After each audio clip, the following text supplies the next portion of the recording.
okay, I'm gonna do my best to explain why counselors are notorious for hating schedule changes or why they're always so strict about it. So first, let me explain the process. What happens is, as a counselor, we are supposed to get all of our students' course choices the year before. So typically we have to submit the course choices that the students want to take in April or May. We have to submit it to the principals. Now, in April or May, that means, and I'm making this sound really easy, that means I need to meet with all of my students and know what classes they're taking next year. I then submit it to the principal. But if you think about it, a school that has like 3,000 to 4,000 students, that's a lot of data to compile. So from there, we get the information, then we figure out how many classes we need and how many teachers we need in each subject. So for example, like let's say we have 60 students who want to take culinary. So we know we can't fit 60 students in one class. So we typically go by cap sizes, and that would mean we have room for 2 classes, but it's filled to the max. So we can't let extra students go in there or whatnot.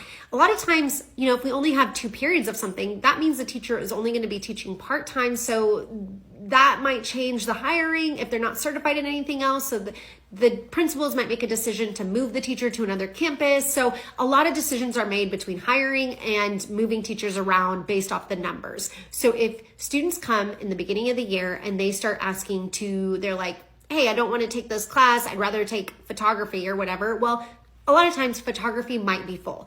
If it's not, then maybe we have some wiggle room, but it starts a slippery slope. So if I let one kid just change their class, then the next kid comes and the next kid comes, and then it's hard to really, hold a front, and then class sizes are all messed up, and then the teachers are yelling at us because we put too many kids in their class. And the same goes for AP. So with AP, there's a couple different reasoning. Some of it is the class sizes, and we don't want to dump all the AP kids into the on level and overfill those classes.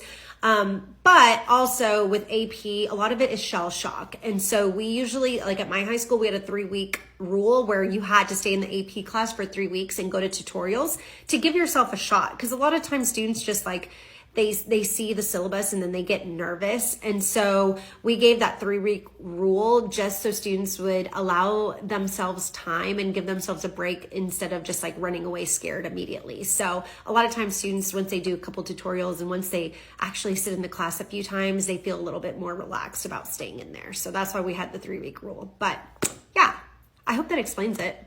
Now you know why counselors are so grouchy. Usually it's because we're the ones getting yelled at by teachers or principals for moving students around. So that's usually why we're hesitant to do schedule changes.